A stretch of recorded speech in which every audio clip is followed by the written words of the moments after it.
Hi guys! So I finally did it. I finally pressed record. I know it's been so long, but at the same time, it's been a necessary break because I wanted to change how I made videos and make sure that it's better aligned with your interests. I had to work my mind around this topic. To be frank, it wasn't easy, and the resolutions I'm taking right now are not going to be the easiest for me either. So here I go. So in the past, I've been doing some informative content, really showcasing some tips and tricks, and also giving you tools to use in your daily lives. If I analyze my results, I think it's been performing quite well, but at the same time, it was not really making me happy, and that's why I've been changing things up. So I'm not going to be doing this informative style where I'm the teacher that's above and just shooting you guys with tips and tricks, and this is what you need to do. So I want to discard that from my discourse. I understand. I've always understood that everyone is different, and we all have our life experiences. The best way to really improve is to try small steps, but our own steps. So if I can influence someone to make changes or to try a new technique, that's very good for me, but I don't want to push it down my audience's throat. So that's pretty much what I understood. But what made it so long from me to get from stopping production to right now, where I press record again, and I'm really happy. Right now, maybe it doesn't show, but I'm really happy and proud of where I'm going with all this. But it took a lot of efforts because to stop being just this informative teacher or guru or life coach, I needed to take a step back and see myself in the mirror and see that I'm not perfect. I will always strive for improvement. Even if I achieve all the goals that are in my head right now, I'm gonna get to even more goals later down the line. So that's what I wanted to show you guys. I wanted to show you that I make mistakes. I'm human too, and I want to make mistakes with you guys. I want to be distracted during the shoot and still show it in the video, because I think it's important that we create this connection together. And of course, the last element, because I still want to keep it informative, but now in more humane style, and also add some filmmaking to make it more interesting. And I want to make sure that it's kind of a story. I want to bring my camera around and film myself in different rooms and different environments. So I want to make sure that it's as humane as possible, interactive, entertaining, and also add some kind of story into it. So, for example, I want to bring my camera around where I'm going, doing the activities I like, and also the new activities, the discoveries. And I want to share my experiences. Like right now when I'm filming and there's this lucky dog. Hi, Mia. So for me, this is what it's all about. So now let's dress up and let's get to work. So what I want to do is tell you that story from December to today. From getting to do almost nothing to doing quite a lot now.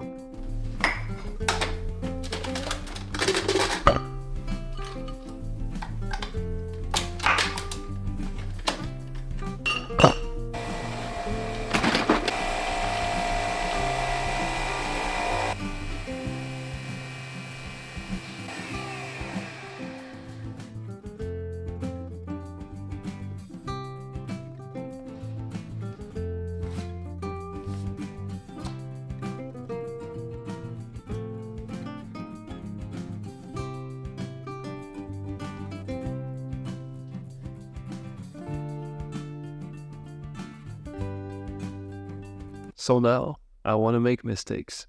But what kind of mistakes? What do I want to improve in? There are many things. I love music. I want to make sure that I learn the piano and that I'm able to play with people when there's a piano around or when I receive for dinner or something like that. So this is one of the first thing I want to do. I want to learn the piano. The thing that's the most important to me is this YouTube channel. So I want to make sure that I record these kinds of videos at least once a week. So the first goal would be actually YouTube. Of course, working out is really important to me, but it's part of my baseline.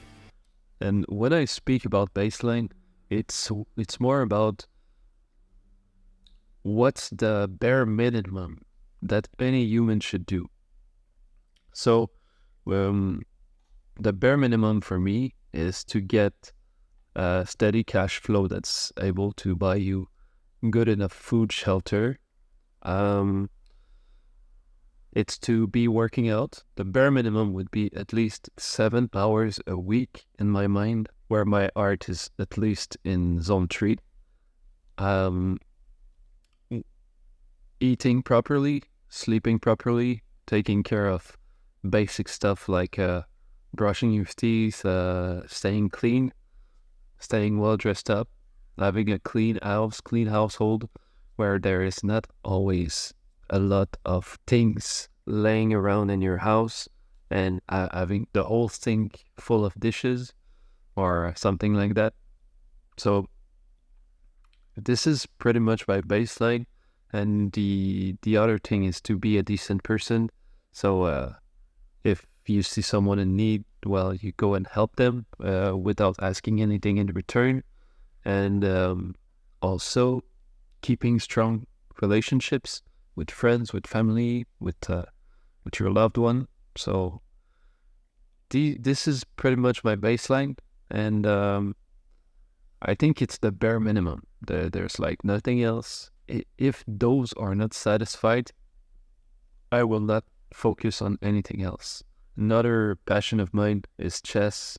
I don't want to spend too much time learning chess, but I want to slowly ramp up over the years, and eventually I want to be satisfied with my one opening is black and one opening is white, and that's pretty much what I aim for. Of course, I'd like to learn drawing better. I think that wraps it up.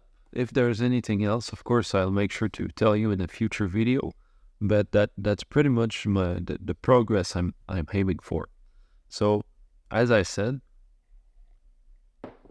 YouTube is priority number 1, and the goal is to make at least 1 weekly video. For piano, I want to make sure that I practice at least once a week for a period of 50 minutes. Also, I didn't really talk about my workflow as a YouTuber. So if I want to create a weekly video, I need to spend at least 10 hours. And this, like right now, if I spend 10 hours to create a video, it will be a video of about 5 or 6 minutes. But eventually, as I do more and more, I'm going to be able to become a lot quicker with my edits. So for the piano, there are 3 ways I found that's been helpful into improving. The very first one would be to take classes, but I want to stay away from that for now. If I really need it sometime, I'm gonna spend some money and meet with an instructor. But for now, there are 3 resources I found that are very helpful for me to improve. The first one is the Adult Piano Adventures book, which I can follow along, and there's a lot of pages. It's almost 200 pages, and there's really a lot of theory and also a lot of songs we can learn into this one, and it goes in depth. So there's a lot of things I can do. And if I ever finish this book, which I will, There are other courses I can get from the same author, which is Nancy and Randall Faber. So there's other piano adventures book. The second tool is the Virtuoso Pianist, which is it's drills to be able to get more speed, to get more dexterity, to train your fingers to actually do some fingers acrobatics. So this is the second resource, and there's also a third one, which is actually just learning songs. This is one of my stepfather's suggestion. So he gave me a song, and it's only chords, so it's not really hard to learn. Please focus. Okay. So this is not really hard. We can just follow along with the chords, and that's pretty much it. What's gonna be the most important, of course, is just to stay consistent.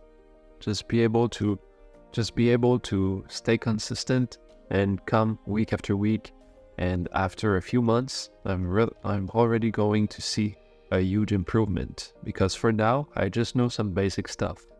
If you're interested to learn more about my piano journey, be sure to tell me in the comment section, and I can give you some kind of I can play you some chords or some notes, maybe a song in a few weeks, and that's it. If you want to learn more, please make sure that you tell me. Chess is another one of my passion, which I only connected with in the last few years. Me and my friends were really into everything that's related to video games. So we spent a lot of time playing games, and it was quite a rush. I would have loved to learn about chess earlier in my life. So basically, I'm still a newbie.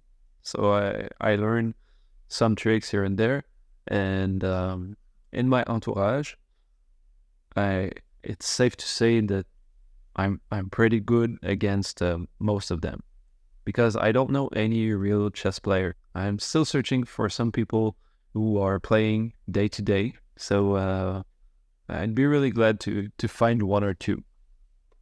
But what I want to focus my attention to is actually learning one opening with white and one opening with black, and just practice the hell out of them. And this way, I can get to a level where I'm satisfied with both sides of the board. That's pretty much my story. So I've started reading some books. There is Discovering Chess Openings, which is really interesting.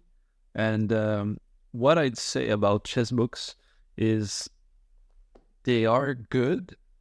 They are really good to learn fundamental stuff.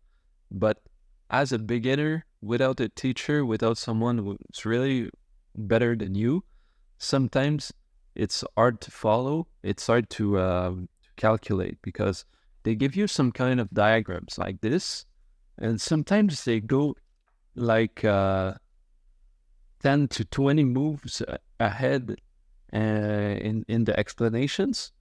And so I'm just there with my book and my board, and I'm like, okay, if he goes there, and then he comes back. He goes like, okay, move 1, move 2, move 3 to move 16. And then when he's at 16, he says, but if he did that at move 4, it would have changed completely, and then he would do this. So now I'm at move 16 on my board, and I'm trying to think, what was the board like at move 4? So that's why I think it's pretty hard for beginners to follow along, but it's still a good resource, and I learned a lot of things reading those books. I have 3 of them, but I don't have the one that everyone recommends, which is uh, Bobby Bobby Fischer teaches chess, something like that. So I have this one, which is Chess Fundamentals um, by Capablanca, sorry.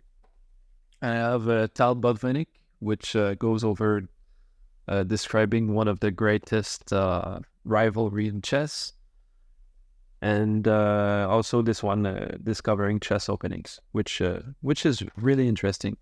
And well, it's less known, I think, but for a beginner, I think it's the best one I started reading so far. So after that, to really learn more about chess, you need to give yourself some kind of principles.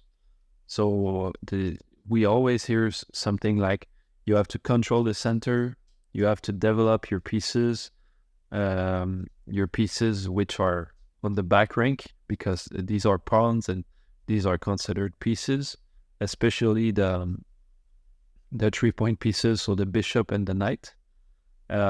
So you want to control the board and develop your pieces without ever touching your pieces twice in the opening.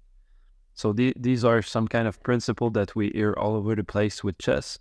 And after that, there are way more principles. But if you stick with only one opening as each color, it's a lot faster. It's a lot easier to think about those concepts and even more advanced concept in the future. That's pretty much it for chess. I don't think I want to give myself too much pressure with this, because at the end of the day, it's only a game.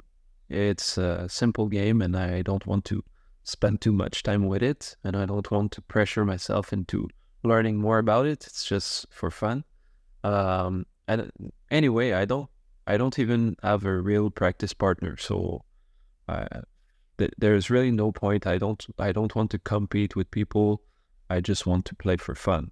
So if one day I find someone who wants to play, well, that would be really nice. But for the moment, I just want to practice here and there. And of course, I can give you some updates in the future if you want to learn more about this. Hi guys, I'm finally editing this video, and well, I forgot to do an ending, so thank you very much for watching, and tell me if you like this style of video. Of course, it's gonna improve a lot in the next few months, and I'll see you in the next one.